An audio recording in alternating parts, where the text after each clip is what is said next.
Dears and dears law friends में खुश आमदीद। डियर्स, आज हम 12th article of the Islamic Republic of Pakistan के आइन का सीखेंगे।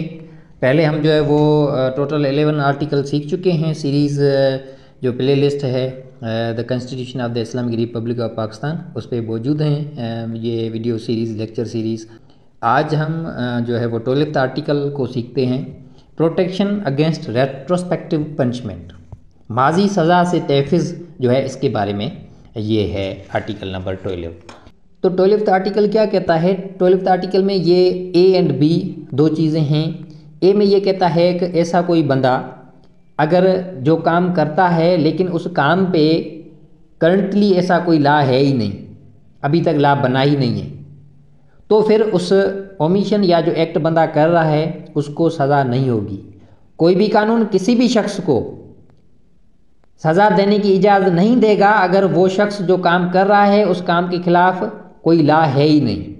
For an act or omission that was not punishable by law at the time of the act or omission, जिस टाइम वो काम बंदा कर रहा है, एक्शन जो कर रहा है, ओमिशन कर रहा है, उस टाइम उस ओमिशन पे ऐसा कोई लॉ है ही नहीं, तो फिर जो है वो उस बंदे को सज़ा नहीं दी जा सकती।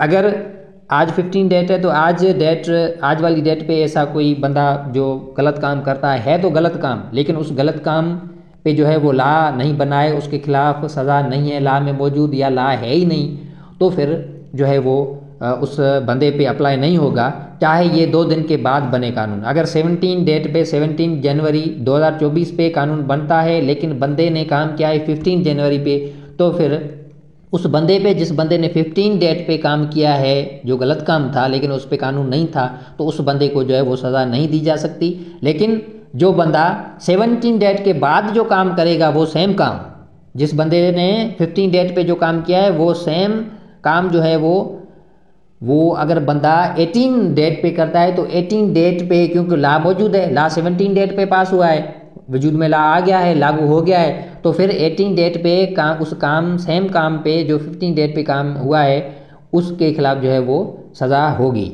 लेकिन 15 डेट पे नहीं होगी। 15 डेट पे जो काम किया गया है उस पे उस बंदे के खिलाफ वो चार्ज नहीं होगी। क्यों? क्योंकि 15 डेट पे लॉ था ही नहीं। ये वेरी सिंपल ए का है। बी में क्या है? बी में है for an offence by a penalty greater than or of a kind different from the penalty prescribed by law for that offence at the time the offence was committed. कोई भी कानून किसी भी शख्स को किसी जुर्म के लिए ऐसी सज़ा देने की जो उस जुर्म के इर्तिकाब के वक्त किसी कानून की रूह से उसके लिए मुकर्ररा सज़ा से ज़्यादा सख्त या उससे मुख्तलफ हो, उसकी इजाज़त नहीं देगा।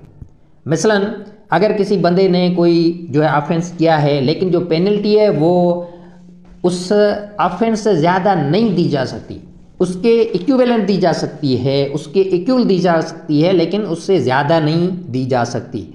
Are of a kind different from, दूसरी बात यह है कि उसके जो है वो उसके मुख्तलिफ भी सज़ा नहीं दी जा सकती। मसलन कार और बाइक के बीच में टक्कर हुआ है, बाइक जो है वो गलती कार की है, बाइक 1,50,000 की है, तो फिर बाइक के जो डैमेजेस दिए जाएंगे वो 150,000 ही दिए जाएंगे, 1,50,000। लेकिन उसको जो बाइक के बदले आप 3 लाख नहीं देंगे, क्योंकि अगर 3 लाख देंगे तो ये ज़्यादा हो जाएगी जो फर्स्ट है पार्ट, तो उसके डिफरेंट अगर बाइक के बदले वो बंदा कहे कि मुझे जो है वो आप कल्टस कार दो, तो कल्टस कार भी जो है वो भी नहीं दी जा सकती। सब आर्टिकल 2 है 12th का, नथिंग इन क्लास 1 और in article 270 shall apply to any law making acts of abrogation or subversion of a constitution in force in Pakistan at any time since the 23rd day of March 1956 an offence। शिक 1 में या article 270 में मज़कूर कोई भी अमर किसी ऐसे कानून पर इतलाक पज़ीर न होगा जिसकी रूह से 30 मार्च सन 1956 से किसी भी वक्त पाकिस्तान में नाफिज अमल किसी दस्तूर की तनसीक या तकरीब की कार्रवाइयों को जुर्म करार दिया गया हो। तो ये सब आर्टिकल 2 जो आर्टिकल 12 का है ये इसमें जो है वो शर्त के तौर पे है। तो दोस्तों ये था आर्टिकल नंबर 12 जो माजी सज़ा से तहफ़्फ़ुज़ है, जिसमें वेरी सिंपल है कि बंदा अगर कोई एक्ट और ओमिशन करता है लेकिन वो पनिशेबल बाय लॉ नहीं है, ला है ही नहीं, मौजूद ही नहीं है, या कानून जो है वो उसके एक्शन या उसके जो ओमिशन है उस पर सज़ा नहीं तयन की गई है कानून की तरफ से, तो फिर उस बंदे को जो सज़ा नहीं दी जा सकती। और जो बी में है वो ये वेरी सिंपल है कि पेनल्टी जो होगी वो जो ऑफेंस या जो एक्ट हुआ है उसके इक्वल होगी, इक्विवेलेंट हो सकती है, लेकिन उससे ग्रेटर भी नहीं हो सकती, उससे लेस भी नहीं हो सकती, और डिफरेंट फ्राम द ऑफेंस भी नहीं हो सकती। अगर चीज़ 1 लाख की गई है तो आपको 1 लाख ही मिल सकते हैं, 1 लाख की बदौलत 3 लाख नहीं मिल सकते। तो ये जो है वो प्रोटेक्शन अगेंस्ट रेट्रोस्पेक्टिव पनिशमेंट है।